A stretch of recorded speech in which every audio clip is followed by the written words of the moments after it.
I'm going to talk today about a problem which most Americans regard as intractable.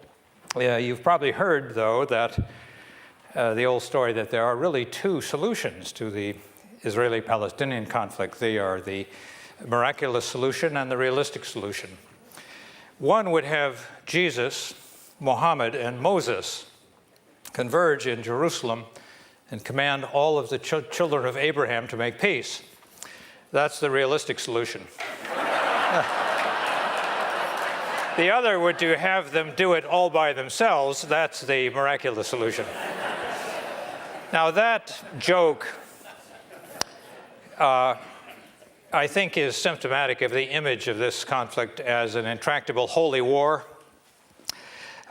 between Jews and Muslims, with Christians stirring the pot.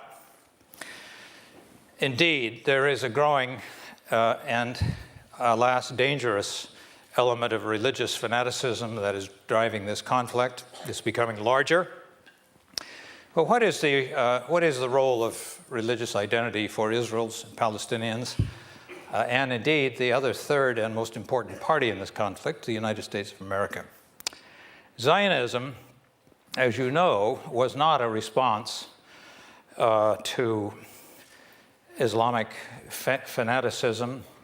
Zionism was a product of centuries-old Christian Western anti-Semitism, a deviant brand of Christian theology which sought to marginalize the Jewish people, which discriminated against them, committed atrocious acts of violence against them for many, many centuries. Nazi Germany was not a Christian nation, but the tradition of anti-Semitism, as you know, reached its horrible culmination in the Nazi era and the Holocaust. It was this reaction to anti-Semitism which gave birth to Zionism, the quest of the Jewish people for a homeland of their own where they could live as normal people. Zionism was embraced, by and large, from the Western world. The Nazi era and the Holocaust gave, for the Jewish people in Europe, a sense of urgency that the creation of a Jewish refuge was a matter of survival for them. And by and large, the US and the rest of the world, with the exception of the Arab world, embraced and supported Israel as an appropriate and just response to the suffering of the Jewish people. In the beginning, Zionism was a resolutely secular enterprise. Its founder, Theodor Herzl, a Viennese who was practicing journalism in Paris, was a determined secular Jew. He was not religious. He knew little of Judaism. He and his followers in the early Zionist movement, those who led the movement, were products of the Enlightenment. They believed in Western European values. They believed that they could assimilate into the Western world. But with the persistence of anti-Semitism in Europe, in Russia, notwithstanding the best efforts of many Jews to assimilate, to support their nations patriotically, anti-Semitism persisted, and it was the shock of the Dreyfus affair in France and vicious pogroms in Russia in the early 1880s that led Herzl and his colleagues to give up on assimilation. They decided that the only solution to their problem, the Jewish problem, was a Jewish homeland where they could live as normal people. And this gave birth to the Zionist national movement. For Herzl and his colleagues, he and some of them were dreamers, romantics. They saw a Jewish homeland as a center for modernism, enlightenment, a shining example unto the world of Enlightenment, modern civilized values. They even believed, many of them, that religion, including Judaism, would fade away in the new Zionist state. They saw the new state as a kind of Jewish Switzerland. They believed that religion, which was for them a medieval anachronism, would fade away. And they never grasped the looming confrontation with the Palestinians. The rejection of religion by Herzl and his early colleagues, even a modern, reformed, enlightened stream of Judaism, which was born in Western Europe and in Germany, Reformed Judaism, in retrospect, was a terrible mistake. One could understand this, why it happened, but it made Zionism much more vulnerable later on to currents of reactionary, fanatic, medieval Judaism. It did not give space for the kind of pluralism and religious discourse which led to modernization and change in Christianity. In traditional Judaism, the idea of a Jewish homeland was deep-seated, but the creation of this homeland would come on God's timetable, not by the work of mortal Jews. And the idea of trying to hasten this was for the rabbis a blasphemy. Nevertheless, the project advanced, and the rabbis understood that it was going somewhere, and they wanted a piece of the action. And so they sought to shape it for their own political and religious ends. This set the stage for a conflict which persists and is very deep-seated today between secular and religious Zionists. And the question is still unanswered: what is Zionism? Is it a secular movement, as Herzl and his colleagues expected, or is it a more Jewish and religious movement? Is it a progressive movement which could and should express enlightened Jewish values? Or is it to be dominated by chauvinistic, reactionary forces in Judaism which are intolerant, fanatic, and exclusive? On the eve of 1948, David Ben-Gurion, who had worked with his colleague Chaim Weizmann to gain British sponsorship and tutelage of the new Zionist homeland in Palestine, was under fire from a minority yet growing and aggressive rabbinical element in Israel. They threatened to go to the United Nations to lobby against the state of Israel unless Ben-Gurion acceded to their demands. They wanted control of the religious establishment, the religious schools, dietary laws, marriage, divorce, and burial rights. And Ben-Gurion surrendered to them. I think he probably didn't realize the impact of what he was doing, but by handing over all power, all influence in the sphere of religion in Israel to a very reactionary, narrow group of ultra-conservative rabbis, he created a kind of vacuum in religious life in Israel, which was then and still is dominated by the rabbinical and Orthodox right. And religion did not prosper in Israel. In its early years, Israel was exuberantly secular, aggressively secular, liberated from what most Israelis saw were the bonds of traditional religion. They very much followed the Herzlian dream of a secular state. But the religious group was growing in power and in numbers. They bargained for ministerial seats and more political privileges, and they soon formed a vital swing group between the secular, pragmatic, moderate political parties and the right-wing parties. The 50s and the 60s were the high point for secular politics in Israel. It was the 1967 war that ushered in a profound change in Israeli politics and religious life. Could we have the screen, please? The 67 war, as you remember, the first map was an extraordinary victory by the Israeli forces over combined Arab armies.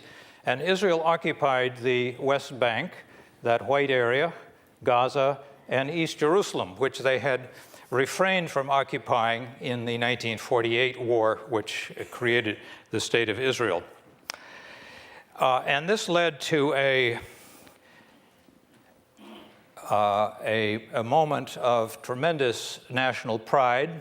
Many Israelis, both religious and secular, believed that this was a miraculous event, a form of redemption, and that God had brought this about.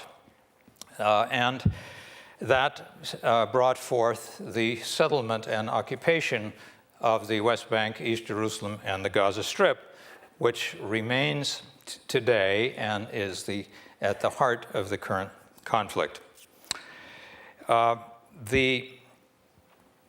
There were a group of religious rabbis during the 50s and 60s who had taught that it was the destiny of the Jewish people to reconquer these ancient territories, that they couldn't wait for God to do this for them, and that they had a duty to hasten the recovery of all the land that God had given to Abraham, and that this would bring forth the Jewish Messiah. This was a heresy in traditional Judaism, but a very powerful and attractive idea which generated a lot of support.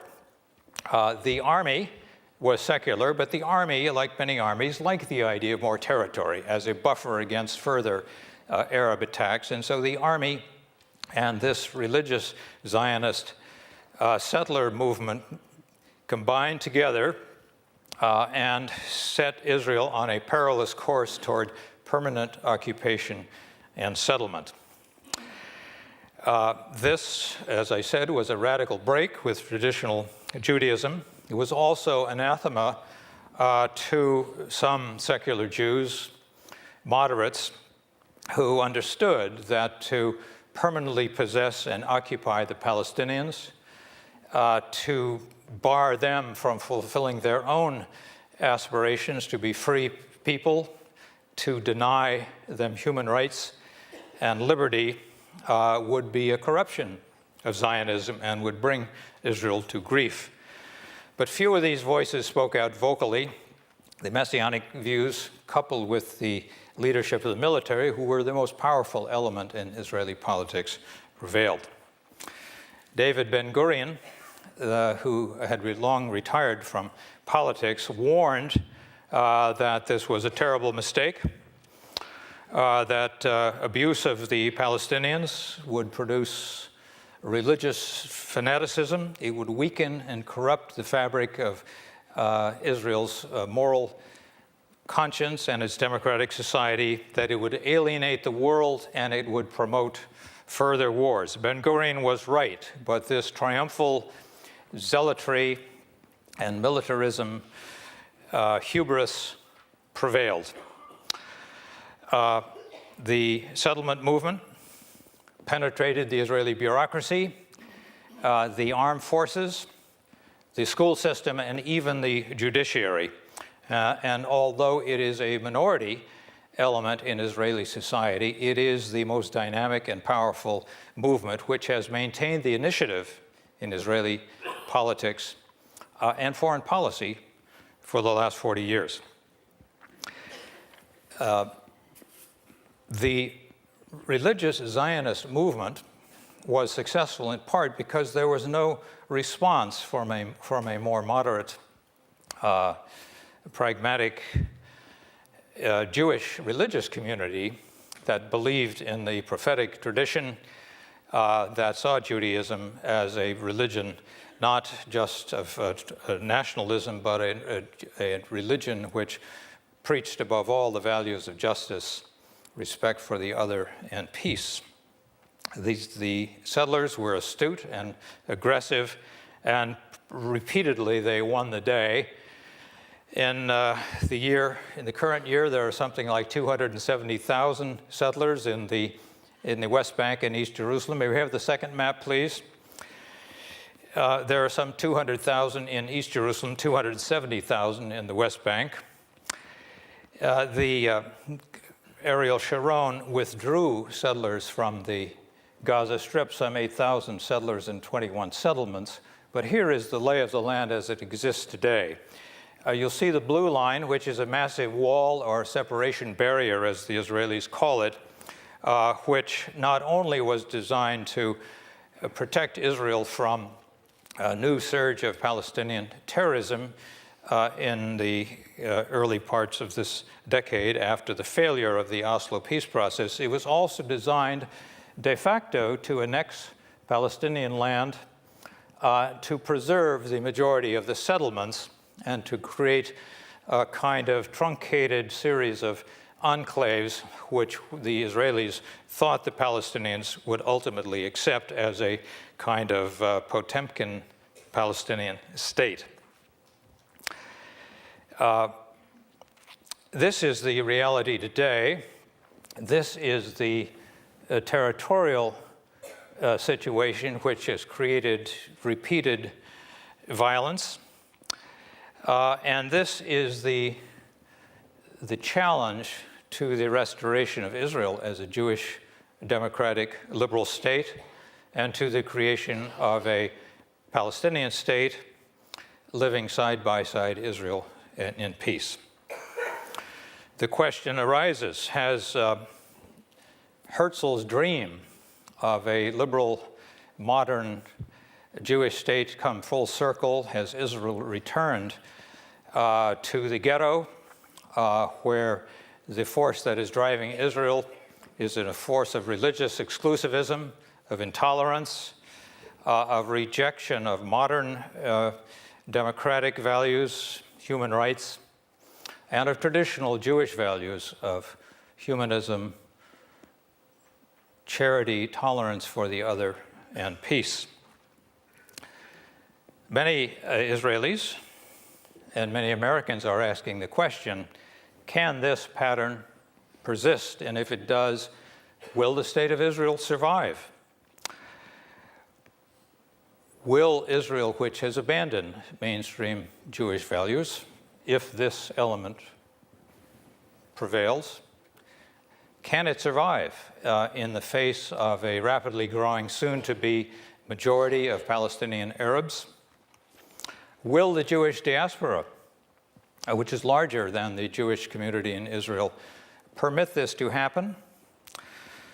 Will the United States and other Western nations stand by and allow this to happen?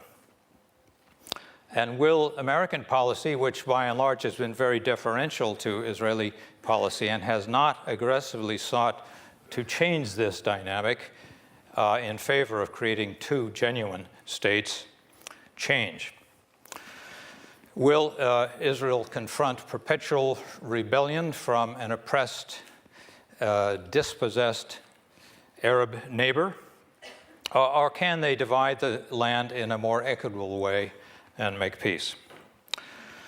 Well, the Israeli majority, after 7 wars, has reconsidered the fate of their country, and the majority are pro-peace, the majority are anti-settlement, the majority understand that the very existence and future of Israel as a Jewish democratic state is quite incompatible with continued Israeli domination and dispossession of the Palestinians and this extraordinary settlement adventure, which has created these little settlements in the form of the triangles throughout the West Bank and East Jerusalem. The Israelis intellectually, for the most part, the majority accepts that this is not viable, but they are afraid. They're told by their leaders that it's inevitable that there can never be peace. And the Israeli political system is not a functional system. It's a system that is dominated by religious and other secular extremist movements. So real democracy has not brought forth leaders in Israel who are prepared to reverse this fateful pattern. Obviously, this continued conflict produces perpetual violence between Israelis and Palestinians. It holds within it the threat of greater violence, instability in the Middle East, where the threat of terrorism and even nuclear war now loom. This is a very dangerous national security issue for the United States, as well as being an existential issue for the Israelis and the Palestinians. Well, let's turn to the Palestinians. What is their religious identity? The Palestinian national movement, in some ways, is a counterpart of Zionism, a movement for freedom, for emancipation from foreign domination, for a state of their own where they can live like other people in peace and dignity. For decades, the Palestinian national movement was primarily secular. Yasser Arafat and his colleagues were secular leaders. Some of them were even Marxists. Arafat did manipulate Islamic symbols and sometimes anti-Semitism for political reasons, but it was primarily secular. The religious element in Palestinian politics became much more important in the late 80s with the advent of Hamas, an Islamist party which rejected the state of Israel and still dreamt, as did the Greater Israel advocates in Israel, of one state, claiming that Allah had given the land to the Palestinians. It was an Islamic trust, and that they were religiously bound not to make any compromises. Well, the Hamas remained a minority party, but it grew in influence as the secular element of Fatah, led by Yasser Arafat, faltered and did not provide good government or wise diplomatic leadership during the Oslo experiment in the 1990s. And Hamas grew, although the Fatah and the secular group were still the leaders. Hamas gained in strength, particularly after the breakdown of the Oslo process, in a wave of vicious suicide bombings, which killed almost 1,000 Israelis. They used violence to pursue their cause of defeating Israel. Now, to be sure, the Israelis used violence too, and some 3,000 Palestinians were killed during that Intifada area. The Islamist elements in Palestine had never believed in democracy, but they changed their doctrine. And in 2005, they decided to run for the parliamentary elections, and they won. Those elections were supported by the United States, but after Hamas won, we changed our policy and decided to do everything we could to undermine Hamas, because we saw it exclusively as a terrorist organization, not as a substantial element of Palestinian politics with whom Israel and the United States would have to reckon. And we have worked hard to undermine Hamas, to deprive it of its electoral mandate. When they did enter into a unity government with the Fatah, we worked to undermine that. We gave guns and money to the Fatah. By then, Arafat was long gone. The upshot of this, after the Saudis had worked hard to broker this unity government, was a brief civil war in Gaza where Fatah clashed with the Hamas militias, and Hamas, to everyone's surprise, won a sweeping victory. Today, Gaza and the West Bank are separate elements. Gaza is run by Hamas, the West Bank by Mahmoud Abbas, the Palestinian Authority president. There's deep bitterness and no early hope of reconciliation between these two elements. But they must reconcile, or Israel will not have a real unified, effective negotiating partner, and the hardline elements in Israel who have sought to weaken and divide the Palestinians will prevail. Are the Hamas leaders Islamists who believe in an Islamic state? They have said they do not want a Sharia government because they recognize the secular nature of Palestinian society. They won their mandate more for reasons of protest and dissatisfaction with the failed secular leadership than for Islamic reasons. The Palestinians are a Mediterranean society, close contact with Western Europe and with Israel has created a predominant secular character for that society. But as elsewhere in the Middle East, Islam has reared its head. Extremist Islam has become more powerful as a protest against failure of governance, a failure of legitimate aspirations for dignity, freedom, participation in the political process. Yitzhak Rabin, a military hero who later became Prime Minister of Israel and fostered the Oslo peace process, was murdered by a fanatic Israeli settler. But before he died, he said that the settlement movement was a grave danger to Israel, and unless it were reversed, the Israeli-Palestinian conflict would persist forever as an uncompromisable holy war. And he was right. Well, let's think a bit about religious identity here in America and how it's impacted on Israel. Israel is a powerful element in the identity of most American Jews, but American Jews are deeply divided on what Israel should be and what American policy should be. Many American Jews, especially more secular Jews, have idealized Israel as something perfect and unassailable, which must not be criticized.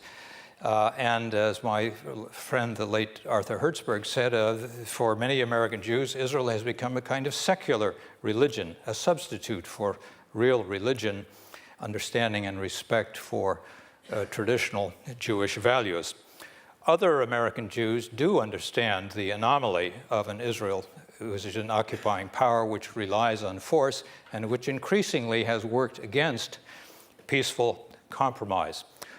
We don't know where the balance lies in the American Jewish community. My hunch is that the majority are liberals and pragmatists, loyal Zionists, yet who fear deeply what is happening in Israel. These more moderate American Jews have not mobilized to the extent that the Jewish right wing has in this country, and they could. And I think therein lies the secret to political change in this country, unless, by surprise, an American president will come forth who can deal with this problem wisely in our interests, in the interests of the Palestinians and of the Israelis. There have been in this country many interfaith movements among Christians, Jews, and Muslims who understand the bedrock values that link the three great faiths. These movements are surely to be encouraged. They have not made a significant impact on our internal political process. It's not to say they couldn't. There are also a growing group of progressive Jewish organizations who want two states, who understand that Israel is heading in the wrong direction and are deeply worried.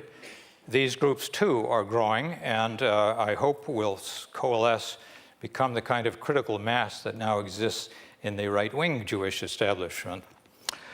It's harder for this to happen in Israel, as I mentioned earlier, for the liberal Jewish element, which is there and is probably the majority, to express itself because religion is not open and free, and the religious arena in Israel is controlled by the authoritarian rabbinical establishment.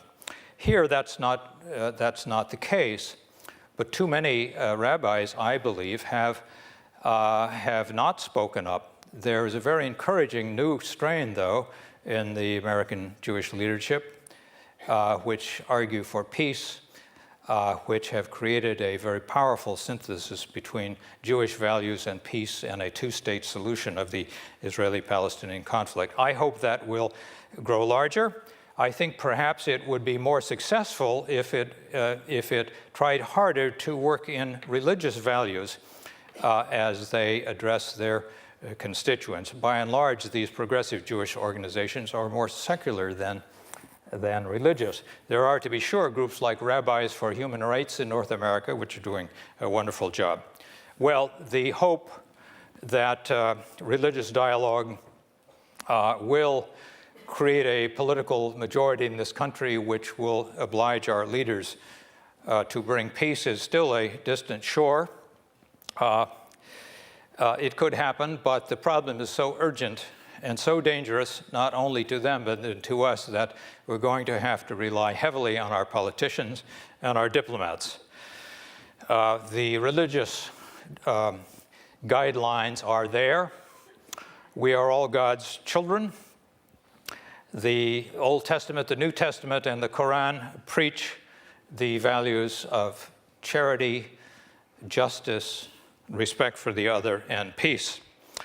Those are the values which I hope would also inform not just the religious dialogue in this country, but that our leaders would pay greater attention to. I won't go into the Christian dispensationalist movement. It is a minority in Christendom in this country. There is a growing group of American Christians who are working for a two-state peace, and that too is an encouraging movement. Well, I'll stop there, and I'd be glad to hear your comments and questions. Thank you.